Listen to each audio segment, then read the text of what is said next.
Our guest is Elin Suleymanov. He's ambassador to the United States from the Republic of Azerbaijan. The ambassador formerly served as consul general to Los Angeles and 13 states and was senior counselor for foreign affairs in the office of the president.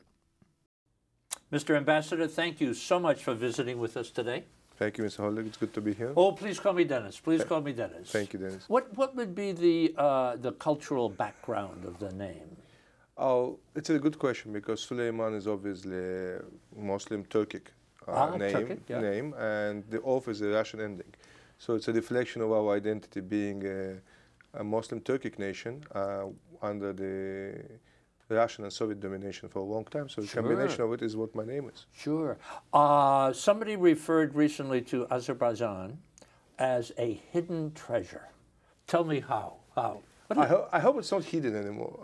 One of the things we're trying to do is to present it to the world. Yes. I think Azerbaijan is very unique in many ways, and I don't want to exaggerate, of course, this because many of our neighbors are unique, and we live in a very interesting part of the world, in the South Caucasus and in the Eurasian region. Yeah.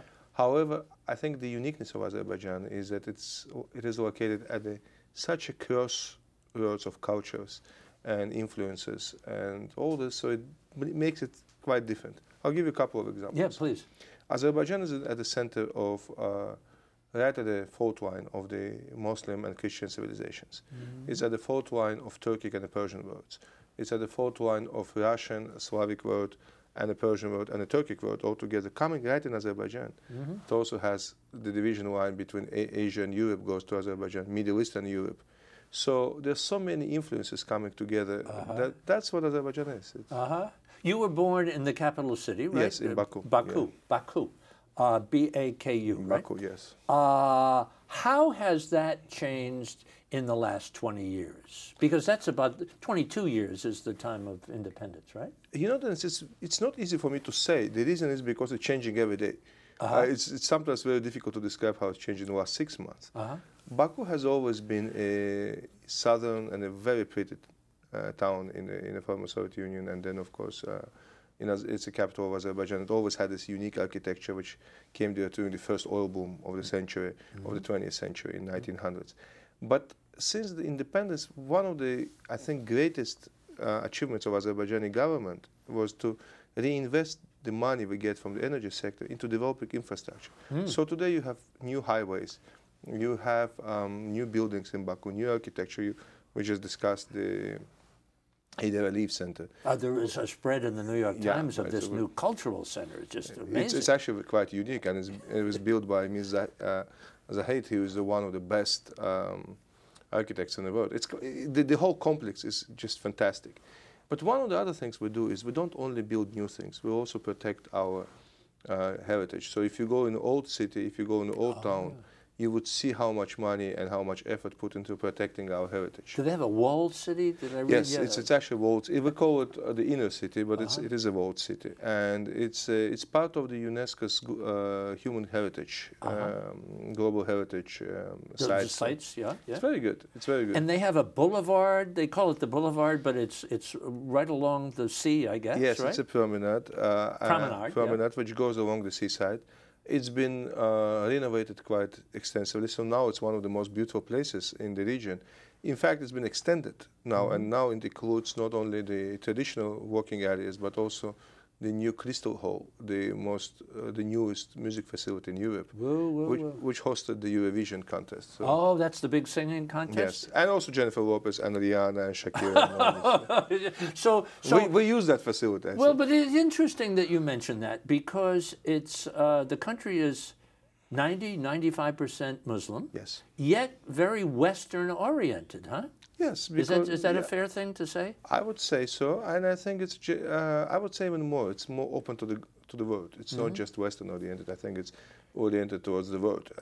And we are proud Muslims. We're proud of our Islamic heritage for the majority of our population. Of course, it's not only Muslim. We have a very old and very ancient Jewish community living in Azerbaijan. Christian communities. Greek Orthodox or Russian Orthodox. Russian Orthodox. That's a better. Yeah. So we have quite a diverse society, but I think everybody is very proud of their heritage and at the same time open to the world. I think that's what makes... openness, yeah.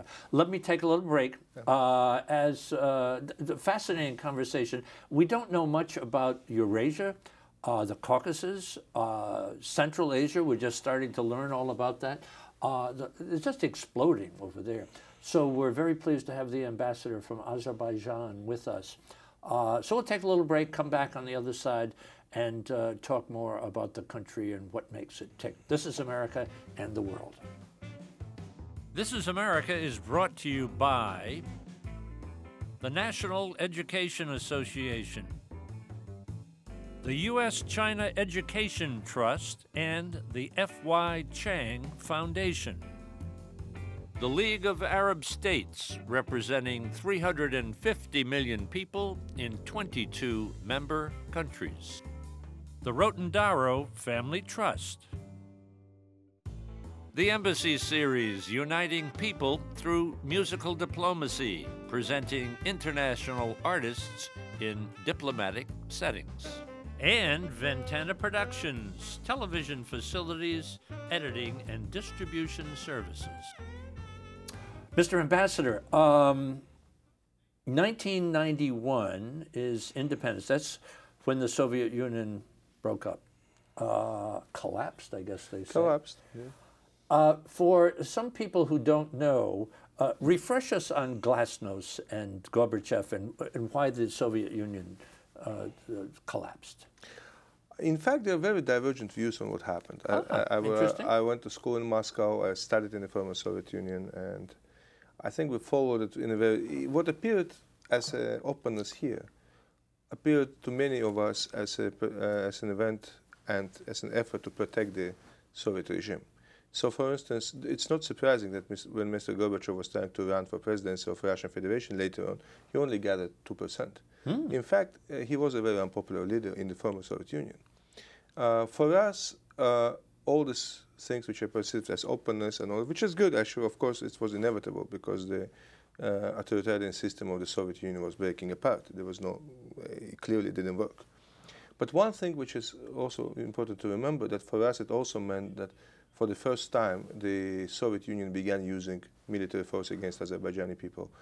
There was a lot of ethnic violence, and basically not only the system was breaking apart, but the human relationship were falling apart. Was that their attempt to hold it together? Partly. I think it was a combination of incompetence and inability to manage the country, multiplied by their desire to maintain the whole of the former Soviet republics. So, for instance, one of the things which resulted from that is these conflicts which exist in Georgia, between Azerbaijan and Armenia, in Moldova, which are basically pretty much designed to hold these sides of the conflicts as hostages permanently and unable to develop. I mean, for instance, the Armenia-Azerbaijan conflict remains the major challenge to the future of our region and integration of our region. Oil, big player. Is it fair to say that oil is driving the economy now? I would say energy. Energy. Yeah, energy. But that's interesting. But oil, yes, it's true about oil. I mean, as you know, the key importance of Baku, for Azerbaijan as a whole, but Baku specifically for Lenin was for two reasons. One, because of its oil supply and industry, and second, because it's an industry naturally provided a megapolis which had workers and proletariat, which was a fertile ground for Bolshevik propaganda. So that's why so many Bolsheviks came from, were trained in Baku. During the World War II, Baku's oil was a key to the Soviet victory over Nazi Germany. And there was a very famous video of Adolf Hitler getting a birthday cake in a bunker, and one of his lieutenants gives him a map of Eurasia. On the cake was a map of Eurasia, saying, "Cut your favorite piece," and he cuts Baku, saying, "This is what I want." Well, that makes me very comfortable that he lost the war. I don't want him anywhere close to us. Yes. But it also shows how significant the Baku is. And then, of course, in 1990s, Azerbaijan became the pioneer in opening up the Caspian energy resources. It's right on the Caspian. Yes, it's right on the Caspian. And Azerbaijan became the first country to invite back the Western companies, international companies, to open up energy resources to the West. That was oil, you know, they called it oil contract of the century in 1994 on September 20th. Azerbaijan signed with international oil companies. So what American companies are there? American yes, companies there are many of them. Actually, Chevron works in Azerbaijan, Exxon worked in Azerbaijan. We had Amoco enter the market, and BP bought Amoco.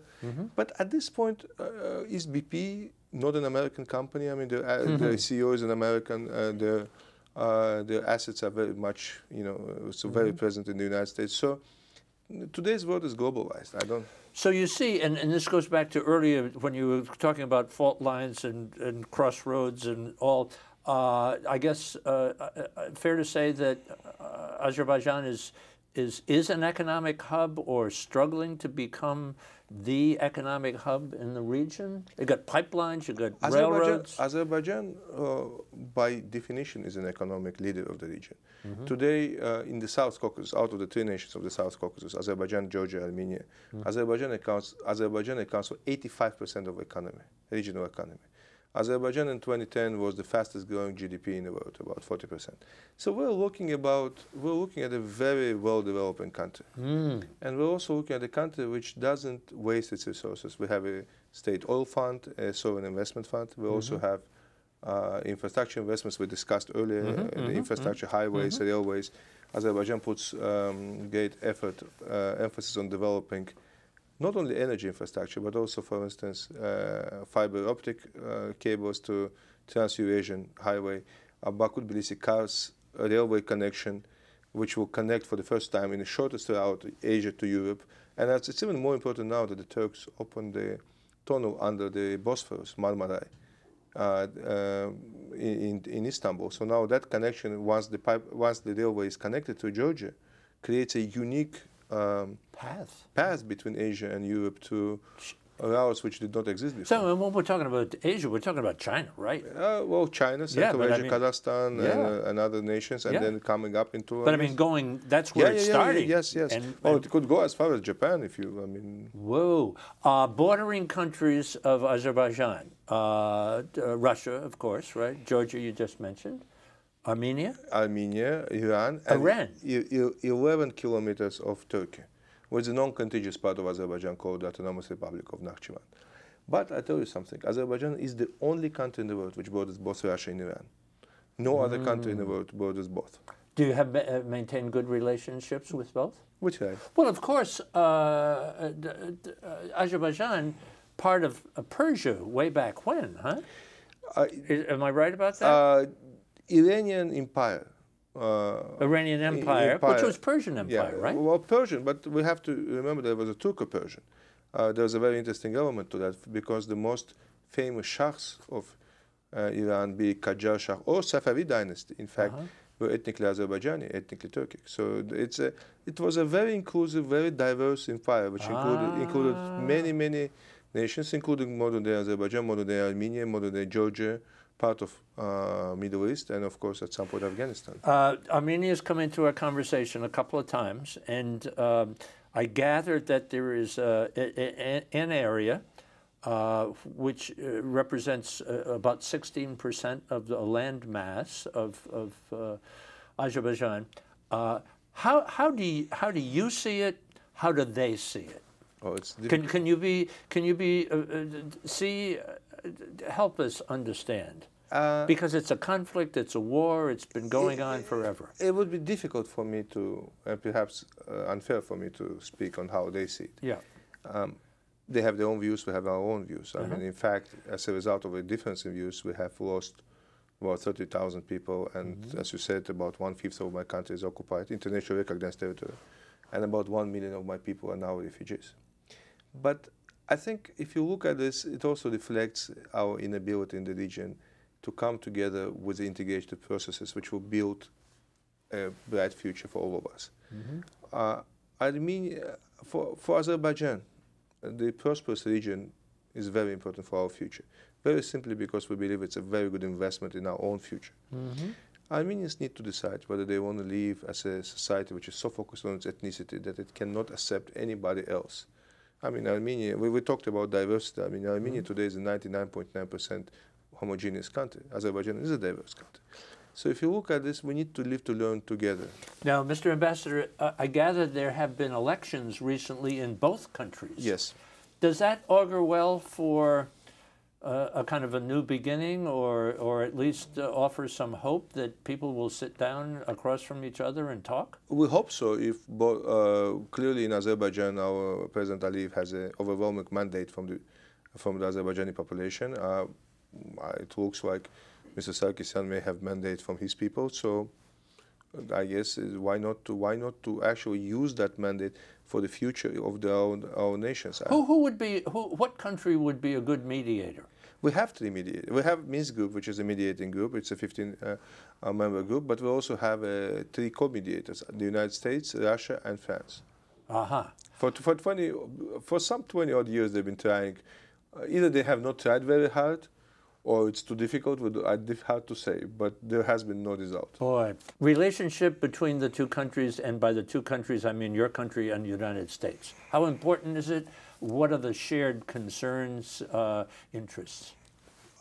I think the relationship between the United States and Azerbaijan is very much underappreciated in how important and critical it is for both of us.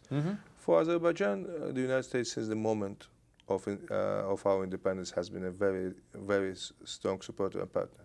For the United States, Azerbaijan is the most reliable regional partner. Azerbaijani troops have come fought shoulder to shoulder with Americans in Kosovo. The only Muslim boots on the ground in Iraq. They are now in Afghanistan. Azerbaijan provides about 40% of NDN, Northern Distribution Network, transit going to Afghanistan. Azerbaijan works very closely with the United States on counter-terrorism. We discussed energy security of Europe. Millions of other small aspects of what we do together. But the most fundamental, I think, issue is that Azerbaijani society is based on a civic identity, going back to something we discussed earlier, which means that anybody who is a part of Azerbaijani society, regardless of your ethnicity, religion, or gender, is a part of Azerbaijani society. This is the same value shared by Americans. And we take it often for granted, but it's not a prevalent feeling everywhere. So I think that example by itself is very important. That's a fundamental building block of democracy, which actually something we need to nurture. You gave a talk recently at this wonderful dinner, this event put on by the Azerbaijan-American Alliance, and you used in your talk, and I was privileged to be there, tolerance, openness, and diversity. And you've hit those points a few times. That's really crucial to the message that you want to get across to Americans, huh? It's actually more than the message. It's such an important part of our identity. Azerbaijan in 1918 became the first democratic republic with predominantly Muslim population. We gave women and everybody else rights to vote before the United States did. So we have this. Yeah, underscore that again, because I had written that down as a note. First Muslim country to give women equal political. Yes, and I think one of the first countries in the world to give women equal rights to vote. And the first Muslim country which became a democratic republic. I mean, think about it. In 1918, most countries of Western Europe were monarchies. Some of them are still monarchies, by the way. So that aspiration still exists in Azerbaijan. It's a very important aspiration which believes that in our part of the world, perhaps because of something we discussed earlier, the influences coming from different parts, is that you can only build a society which is open and inclusive and diverse. And tolerant, of course. That's, by the way, why we are such a close partner with Israel. We are very good. We are very good with the Muslim societies, with Islamic nations. We are proud of our Islamic identity. Yet we don't see any contradiction between our identity and our friendships with Israelis, with other European nations. Our closest friends in the region are Georgians, who are our neighbors. We have deep respect, mutual respect. So I think those are normal.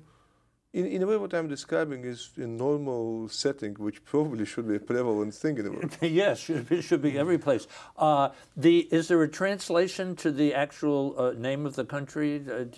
Azerbaijan? Yeah, you can translate that? Azerbaijan goes back, there are divergent views. Some of them would say that it comes from the name of the Alexander the Great's General Atropat. But most accepted notion that Azerbaijan means a land of fire. Ah, land of fire. And because we had this Zoroastrian heritage, and there's a belief that Zoroaster prayed in Azerbaijan, and it's not difficult to imagine given the fact that there are places which actually burn. The natural gas comes out by itself, naturally. It could be a tourist attraction. Yeah, it is a tourist attraction. Oh, it is. So I tell you, if you were Zoroaster, if I were Zoroaster, it's very difficult to believe that it's anything but the act of God. Population is what? 9.3 million. And the topography, I gather, is, of course, mountains, and then the sea, and then the middle is... valleys. Azerbaijan is actually quite unique because we have 9 out of 11 climatic zones in the world.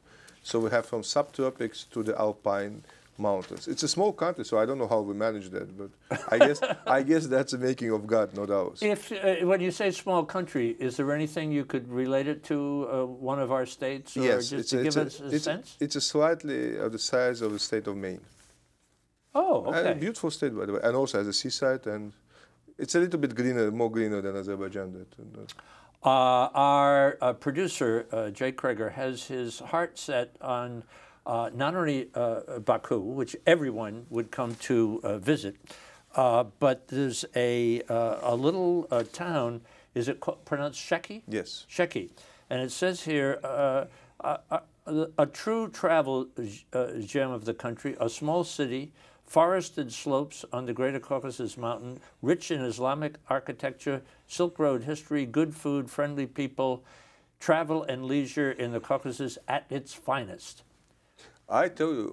is it a place that yes, people should see or go definitely. to? Your producer has a very good taste. Well, he looked it up. He found it. I was trying to hide that gem from... That's what they say about San Diego. Don't tell anybody. Yeah, I love San Diego. But I love San Diego. Because people will come. Sheki is very good, and it has great architecture, great history. And actually one of the most interesting parts of Sheki is that it has ancient Christian architecture, which is pre-Islamic architecture of Azerbaijan. It's very unique. You were here a long time ago as press secretary. Yes. Fletcher School, Tufts. A very, very unique and very special institution. University of Toledo at a time. You were consul general in Los Angeles representing 13 states. Yes. And now ambassador here. Yes. You know, how many years have you spent in America? That's a long time. About 15 years. How do you see America? How do you see America from your part of the world and now having been here for so long in different capacities? It's a very tough question. America is very diverse. Yeah. People from the outside do not see the diversity of the nation the way they should. I think it's very rich. Oh, you mean those of us who are here? Not from the outside. Oh, don't see but the even diversity. People who are here don't see the that. diversity, yeah? I think if, I would urge everybody to travel throughout the United States. I visited 44 states, and each of them is very unique in its own manner. I'm especially impressed, you mentioned Toledo. I'm especially impressed by people in Toledo. That was my first experience with America. I think Midwest and Mid-America... Oh, absolutely the best. The kindest, the most open people. Yes. I went back in October to receive my alumni award from the University of Toledo. Right. You know, I'm very proud of my time at Fletcher School. I mean, it's a premier institution. But I'm also very proud of being a graduate of the University of Toledo because of the people I met there. Americans do not, in fact, are very good at advertising so many things, but they're not very good at advertising the actual goodness of their own people. We're coming down to the end. I do want, the president's pronounced, is it Aliyev? Aliyev. What do you see as his greatest challenge? I mean, people talk about human rights and freedoms and things like that, and we should put that on the table.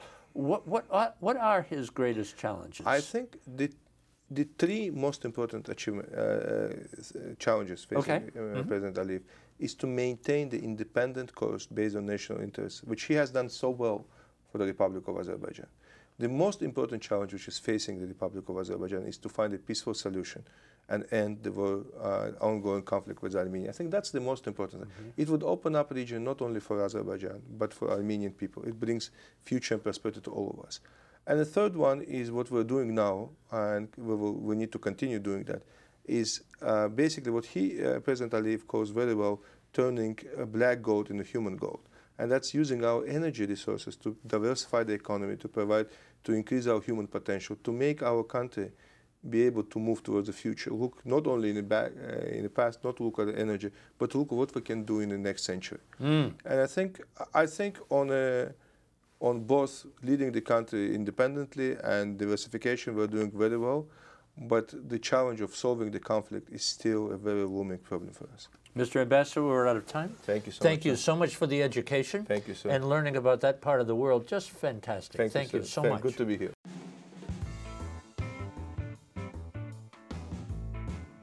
For information about my new book, The Chance of a Lifetime, and online video for all This Is America programs, visit our website, ThisIsAmerica.net.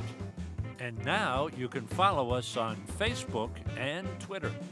This is America is brought to you by the National Education Association, the U.S.-China Education Trust, and the F.Y. Chang Foundation.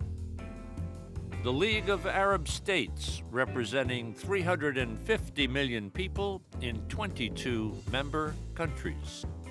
The Rotendaro Family Trust. The Embassy Series, uniting people through musical diplomacy, presenting international artists in diplomatic settings. And Ventana Productions, television facilities, editing and distribution services.